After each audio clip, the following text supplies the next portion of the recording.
సార్వత్రిక ఎన్నికల పోలింగ్ ప్రక్రియ ముగిసి 3 రోజులు గడుస్తున్న ఏపీలో కొన్ని చోట్ల ఉద్రిక్త పరిస్థితులు కొనసాగుతున్నాయి. సమస్యాత్మక ప్రాంతాల్లో మొత్తం 52 చోట్ల పోలీస్ పికెట్లు నిర్వహిస్తున్నారు.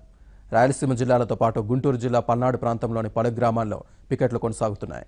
ఘర్షణలకు ఆస్కారమున్న సమస్యాత్మక ప్రాంతాల్లో 12 కంపెనీల ఏపీఎస్పీ బలగాలను మోహరించినట్లు పోలీసులు చెబుతున్నారు. రాజకీయ పార్టీల కార్యాలయాలు, సమస్యాత్మక గ్రామాల్లో ప్రత్యేక గస్తీ నిర్వహిస్తున్నామని అంటున్నారు. పోలింగ్ రోజున జరిగిన ఘర్షణల్లో గాయపడిన వారిని పరామర్శించేందుకు ఆయా గ్రామాలకు వెళ్లవద్దని, ఈ విషయంలో సహకరించాలని నేతలకు పోలీసులు విజ్ఞప్తి చేశారు.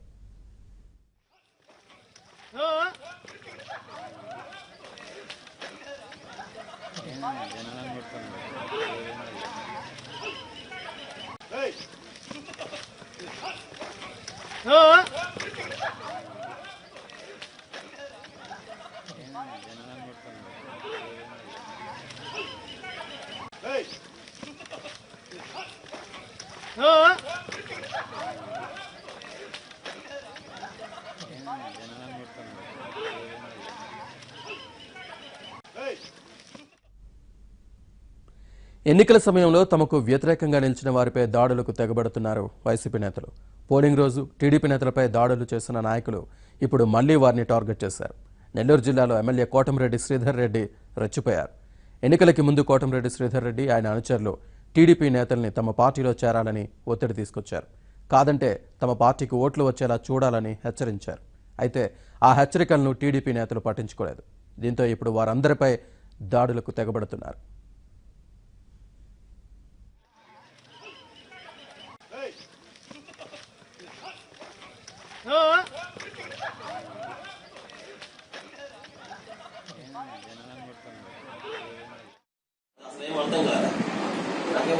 నిప్పులు వచ్చినాయి బయటికి పాపం లైట్గా అంటున్నాయి.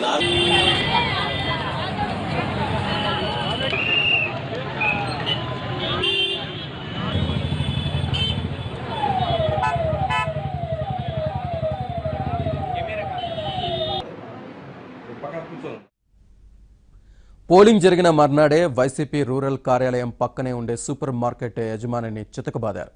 శనివారం మరో వ్యాపారిపై దాడికి పాల్పడ్డారు. ఇప్పుడు ఏకంగా టీఎన్ఎస్ఎఫ్ జిల్లా అధ్యక్షుడు కాకర్ల తిరుమల నాయుడిపై హత్యాయత్నం చేశారు వైసీపీ గూండాలు. రామ్మూర్తినగర్లో బైక్పై వెళ్తున్న తిరుమల నాయుడిని కారుతో అటకాయించారు. కారులో వచ్చిన వైసీపీ ఎమ్మెల్యే కోటమిరెడ్డి అనుచరులు రాడ్లతో తిరుమల నాయుడి తలపై మోదీ హత్యాయత్నానికి పాల్పడ్డారు. నడి రోడ్డులో అందరూ చూస్తుండగానే ఈ ఘటన చోటు చేసుకుంది.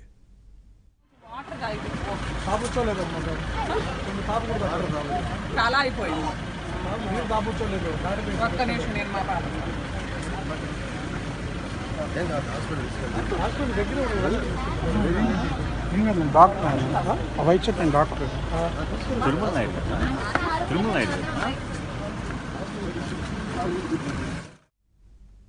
తిరుమల నాయుడిపై దాడి విజువల్స్ సీసీ కెమెరాలో రికార్డ్ అయ్యాయి. రక్తపు మడుగులో పడి ఉన్న అతన్ని ఓ ప్రైవేట్ ఆసుపత్రికి తరలించారు. ప్రస్తుతం ఆయన పరిస్థితి విషమంగా ఉంది. టీడీపీ తరపున రూరల్ నుంచి మొదట ఆదాల ప్రభాకర్ రెడ్డిని పోటీకి దించింది టీడీపీ. అయితే తర్వాత ఆయన వైసీపీలోకి వెళ్లారు. దీంతో అక్కడ అనంతరం ఆ పార్టీ మేయర్ అబ్దుల్ అజీజ్ని రంగంలోకి దించింది. రూరల్లో గెలుపు ఈజీ అనుకున్న వైసీపీ వర్గాలకి కష్టతరమైంది. దాంతో టీడీపీ నేతలు సానుభూతి పరుల్ని టార్గెట్ చేసినట్లు కనిపిస్తోంది. హత్యాయత్నం ఘటనపై టీడీపీ నేతలు తీవ్ర ఆగ్రహం వ్యక్తం చేశారు. వైసీపీ రూరల్ ఎమ్మెల్యే కోటమిరెడ్డి కార్యాలయం ఎదుట ముస్లింలు ఆందోళన చేపట్టారు. ఇకపై ఇలాంటి ఘటనలు కొనసాగితే చూస్తూ ఊరుకోబోమని హెచ్చరించారు.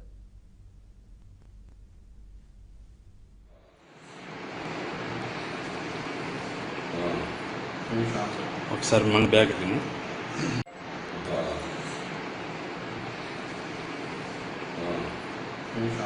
ఒకసారి మన బ్యాగ్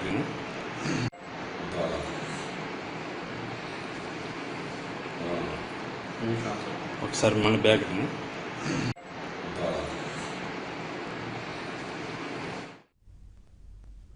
మరోవైపు కృష్ణా జిల్లా పెదపారుపూడి గ్రామంలో అంబేద్కర్ జయంతి ఉత్సవాల సందర్భంగా టీడీపీ వైసీపీ వర్గాల మధ్య ఘర్షణలు చోటు చేసుకున్నాయి. ఈ ఘర్షణలో టీడీపీ నాయకుడు కిషోర్ కుమార్కు గాయాలయ్యాయి. ప్రకాశం జిల్లా మార్కాపురంలో నాటు బాంబు పేలడం కలకలం సృష్టించింది. తుర్లపాడు రోడ్డులో పేలుడు సంభవించింది. అయితే సంఘటన స్థలంలో అలాంటి ఆనవాళ్లు లేకపోవడంతో గాజు పెంకులు కనిపించడంతో బాంబు ఆనవాళ్లు లేవని పోలీసులు చెబుతున్నారు. పేలుడు జరిగిన సమయంలో రోడ్డుపై వెళ్తున్న ఓ వ్యక్తికి గాజు పెంకులు తగలడంతో గాయాలయ్యాయి. వెంటనే అతన్ని ప్రైవేట్ ఆసుపత్రిలో చేర్చి చికిత్స చేయించారు. మొత్తం మీద పేలుడు జరిగిన ఘటన వాస్తవమేనని, అయితే అది బాంబు కాదని, ఏదైనా సీసాలో పేలుడు సంభవించి ఉంటుందని పోలీసులు భావిస్తున్నారు. సంఘటన స్థలాన్ని నిపుణులు పరిశీలించిన తర్వాతే ఈ విషయంలో నిర్ధారణకు వచ్చే అవకాశాలున్నాయి. బాబు దాటుకుంటుంటే ఆటోలోంచి బాంబు పేలిపోయింది. అది అసలు ఏం అర్థం కాదు. నాకేం అర్థం కాసేకి నిపుణులు అనంతపురం యల్లనూరు మండల కేంద్రంలో కంప చెట్ల తొలగింపు ఉద్రిక్తతలకు దారితీసింది. రెండు ప్రధాన పార్టీల నేతల మధ్య చెలరేగిన వివాదంతో టెన్షన్ నెలకొంది. స్థానిక చెరువులో 600 ఎకరాల్లోని కంప చెట్లను తొలగించేందుకు ఎమ్మెల్యే జేసీ ప్రభాకర్ రెడ్డి 10 జేసీబీలను రప్పించారు. అనంతరం కంప చెట్లను జేసీబీలతో తొలగించడం మొదలుపెట్టారు. అయితే దీనికి వ్యతిరేకంగా యల్లనూరు వైసీపీ నేత భోగాతి నారాయణ రెడ్డి మరో 2 జేసీబీలను రప్పించి కంపను తొలగించేందుకు చర్యలు చేపట్టారు. ఇలా ఇద్దరూ పోటాపోటీగా చెట్లను తొలగిస్తూ ఉండడంతో స్థానికంగా టెన్షన్ వాతావరణం నెలకొంది. సమాచారం అందుకున్న పోలీసులు ఘటనాస్థలికి చేరుకుని అవాంఛనీయ ఘటనలు చోటు చేసుకోకుండా చర్యలు చేపట్టారు. భద్రతను కట్టుదిట్టం చేశారు.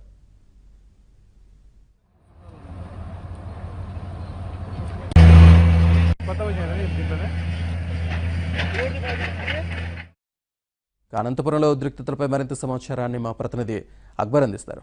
అక్బర్. శ్రీనివాస్, అనంతపురం జిల్లా తాడిపత్రిలో ఈ రోజు ఉదయం నుంచి యల్లనూరు మండల కేంద్రంలో ఉద్రిక్త పరిస్థితి చోటు చేసుకున్నాయి. ప్రధానంగా గడిచిన ఎన్నికల్లో జేసీ ప్రభాకర్ రెడ్డి యల్లనూరు పుట్టూరు మండలాలకు ఇన్ఛార్జిగా ఉన్నారు. ఆ మండలాలు ఫ్యాక్షన్ మండలాలుగా ఉన్నాయి, చాలా కాలంగా అభివృద్ధికి దూరంగా ఉన్నాయి. ఈ నేపథ్యంలో ఆ 2 మండలాల్లో యల్లనూరు మండల కేంద్రంలో సుమారు 600 ఎకరాల్లో భూమిని మొత్తం గ్రామంతో సహా కంప చెట్లతో నిండిపోయింది. ఈ సమయంలో కంప చెట్లు తొలగించే విషయం మీద ఎన్నికల ముందు ఇరు పార్టీల నాయకులు ప్రయత్నం చేస్తే, అయితే వైసీపీకి చెందిన భోగాతి నారాయణ రెడ్డి దీని మీద ఎలక్షన్ కమిషన్ ఫిర్యాదు చేయడంతో కొంతకాలం దాన్ని వాయిదా వేశారు. ఇప్పుడు ఎన్నికలు ముగిసిన తర్వాత వెంటనే జేసీ ప్రభాకర్ రెడ్డి తను ఇచ్చిన వాగ్దానం మేరకు గ్రామంలో కంప చెట్లు తొలగించే ప్రక్రియకు శ్రీకారం చుట్టారు. అయితే దీనికి ముందుగానే వైసీపీకి సంబంధించినటువంటి భోగాతి నారాయణ రెడ్డి కూడా గ్రామంలో కంప చెట్లు తొలగించేందుకు జేసీబీలు పెట్టి పెట్టడంతో ఉద్రిక్త పరిస్థితి చోటు చేసుకుంది. ఇది సున్నితమైన వ్యవహారం కావడంతో ఏదైనా గొడవలు జరుగుతాయనే ఉద్దేశంతో ఇరు వర్గాల్లోనూ పోలీసులు అదుపు చేసే క్రమంలో పెద్ద ఎత్తున పోలీసు బలగాలను యల్లనూరు మండల కేంద్రంలో మోహరింపజేశారు. ఉదయం నుంచి కూడా టెన్షన్ వాతావరణం నెలకొంది. అయితే పోలీసులు సమన్వయం పాటిస్తుండగా నాయకులకు కూడా ఇరు వర్గాలకు సర్ది చెప్పారు. ఒక సందర్భంలో ఇంకొక సందర్భంలో టైమింగ్ ఇచ్చి ఇద్దరు కూడా ఈ జేసీబీలతో కంప చెట్లు తొలగించేందుకు అనుమతించాలని చెప్పేసి కోరడంతో ఆ మేరకే అధికారులు కూడా అనుమతించారు. అయితే గడిచిన ఎన్నికల ముందు ఇచ్చినట్టు వాగ్దానం ఏదైతే ఉందో ఆ మేరకు గ్రామాన్ని యల్లనూరు మండల కేంద్రాన్ని దత్తత తీసుకొని మొత్తం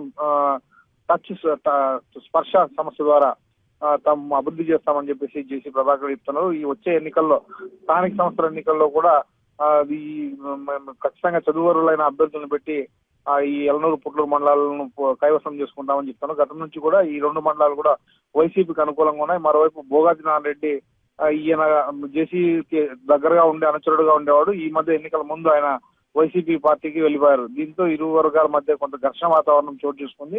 గ్రామంలో టెన్షన్ కూడా నెలకొంది. ఈ నేపథ్యంలో పోలీసు యంత్రాంగం ఎక్కడెక్కడ సర్దుబాటు చేసే క్రమంలో భాగంగా ఈ రోజు ప్రయత్నం చేశారు.